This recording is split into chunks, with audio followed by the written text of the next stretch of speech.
Big winger, can score. Good hands, soft hands, good on the breakout and on the walls. His defensive metrics, I think we're solid this year in Washington.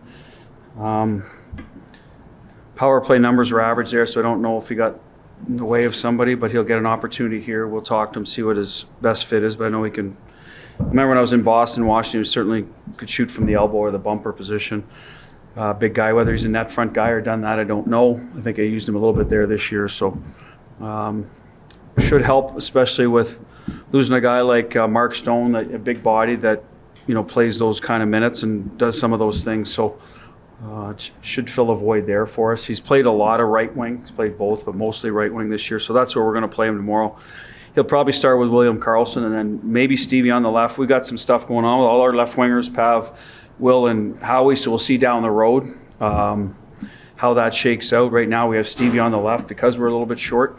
We'd like to get back to our four centermen, but either way, I like Jack's line. They played together. Jack's missed time, so him going back with Marshy and Barbie's something we would like to stick with, and we'll see where Anthony best fits, but that's where he'll go tomorrow. Being healthy this year, I guess, has kind of helped, but you notice his scoring uptake, and you've seen anything specific with this conversation with you and the pro scout staff? No, I think some of it is opportunity too. Like when veteran guys in Washington's lineup, they're changing the makeup of their team, so they probably started to she's been hurt and Backstrom's out now. He's a center, but still, it's just the dynamic of it. Sometimes you defer when you go in there with those guys that are left over from a Stanley Cup team. So maybe opportunity's been there a little more for him this year as well. At the end of the day, he's a good ad for us. We need some secondary scoring. He does a lot of it 5-on-5. We're a predominantly 5-on-5 team. We're one of the least penalized, and we draw the league. So we have lots of 5-on-5 hockey. As I said, we're missing Stoney, who brought a lot of that. So he's in a contract year. Maybe that's motivated him. I just met him, so I would think any player that goes into a contract year has some effect on you. Sometimes it's negative, right? You're nervous and worried and squeeze your stick. Other times it's, okay, I got a family to take care of, or whatever the situation is for each individual, or I want to extend my career, or I want to stay in the league, or like whatever. So sometimes that pushes you to have a career year, and you see that with timings for guys around the league and other guys that, as I said earlier, have off years, and so timing doesn't work out for them. But it could be any number of those things. How long have you been watching it before you guys actually got it, or did you have to do a lot of work after you got it? Well, I don't watch them a lot. This is the pro scouts area. They're in the rinks every day. That's their grunt. That's them. And sometimes nothing happens for them, right? But they have a book on a lot of these guys from above, right? Then sometimes there's a trickle down effect. Have you ever coached them? I have not. Never crossed paths at any level other than playing against them. Dom had him a little bit at one of the World Juniors, so there could have been conversation there. That's up to Krim to see what kind of opinion he gets. As I said before, when it comes to me, typically, we'll get asked, so where do you think the team's biggest needs are? And then we'll talk about it. And that changed with Mark's injury, right? We thought we were pretty good on the right side with Marshy, Stoney, Amo, and guys that could play the other side, and Coley. So, but that goes out, so I think dynamics change. So I'll watch more of them now. We have they're just, we get data on them, different players that may be in the mix, and it's up to us whether we want to watch them. It's not gonna, either way, I'm not gonna go upstairs and say, hey, we got to have this guy, because that's their job. My job's to coach whoever walks through that door. He's walking through that door, and I got to do the best I can. Has that dynamic changed with defense and how it's been going recently, or Alec being out? Well, Alec being out gives Huddy a chance to get in, who's was playing well before his injury and is now waited. So I think there'll be some motivation. I think there's a little bit of that going on with our team, is that the dog days, and we need a little bit of pop. Theo came in and give us that. Hopefully Jack does, because he's missed time. Now Huddy. So I don't know. I'm not going to talk to you about what's going on upstairs. That's their area, and that's stuff that will be hashed out over the next few days. I think, like most teams, there's always areas of improvement on every team, and if there's opportunity to look at it, most teams do, and then make their decision. That's just standard across the board, I think. What's this week like for you as a coach and as just like a hockey fan watching all these sports? Well, around the league, it's like go east, nope, west, west, west, west, west. So the arms races in the way, it seems to shift from year to year, right?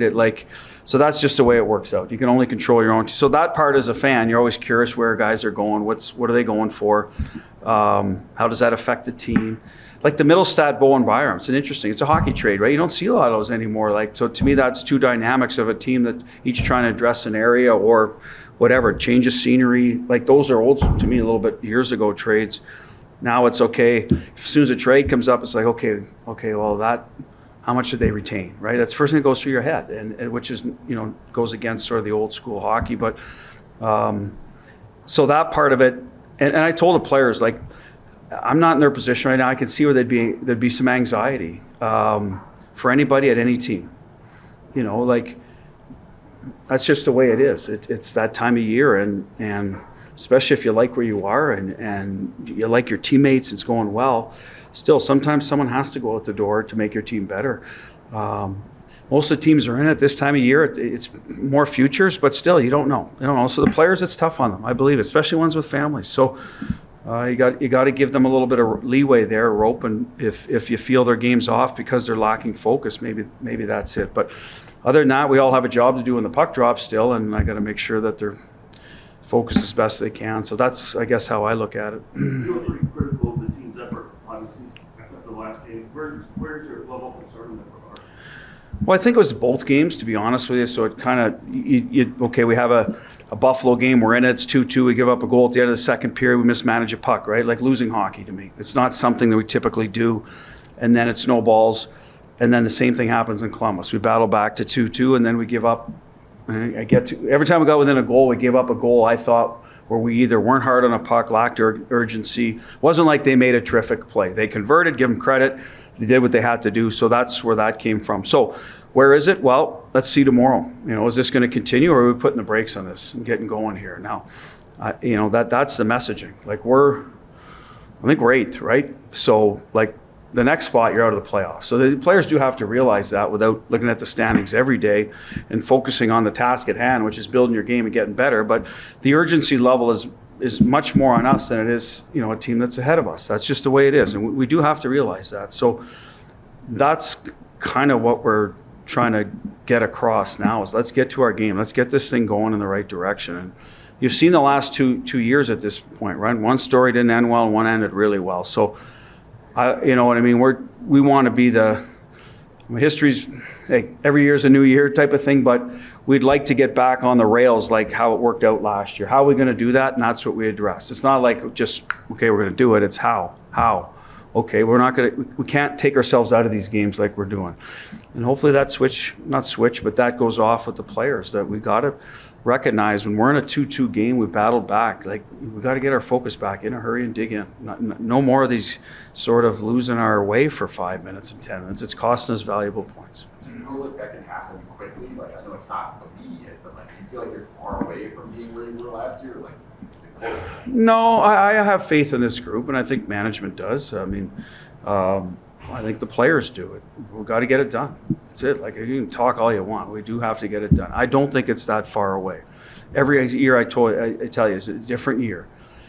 Some things have repeated themselves, losing certain players or whatnot, but we have a lot of good players in that locker room, and we shouldn't be losing the games we're losing. That's how I feel. Like, it might be harder to beat guys that make a difference in the game, that make that extra play. Okay, certain games you're going to miss that, but I still feel that we left points on the table in this trip that could have got us going in the right direction, and we got to correct that now. Not April 15th and think we're just going to be ready to play. How much can this week be more of a wake-up call, bringing a guy like Mantha without having to get rid of anybody on the curve? Well, what it does is a lot of these things give your team a bump, right? They're going to say, management believes that we're bringing in players, giving up something in the future, so for the now. So they should be looking at it like they believe in us. They're trying to make us better. Now, some of the guys that the position he plays may be thinking, okay, all right, there might be a squeeze on my minutes. Then, well, that's competition. And it's competition now from within because he's one of us. So get going, take care of your business. So that's how it affects the flip side of guys. But some of those guys are injured right now anyway, so they're going to have to find their way in once they get healthy. Any time frame on Martinez? On who? Oh, Martinez. Well, was he put on IR today? Oh, so that's what, at least a week, right? So I would say for now we'll leave it at a week until I get more information on it and go from there. So. What do you want to see from Putnam? Well, I liked his game before he got hurt. So a lot of what he was doing, he was transporting pucks. He was moving his feet on a breakout. He was doing a really good job beating the first guy, moving the puck up. So getting clean exits for us. I think he might get some power play time at the top a little bit. Defend well, close quick. Just play to his strength. He's a different player than Marty, so for Petro. So at the end of the day, help us win. We still have 5 other guys that have been in there that need to do their job, so we're not asking him to all of a sudden be a 25-minute-a-night guy. You might see Nick Hague playing up there a little bit too with Petro and balance that for Huddy, especially just coming into the lineup. Is it upper or Lower. lower? Does it feel like you guys need a shot of adrenaline a little bit? Yeah.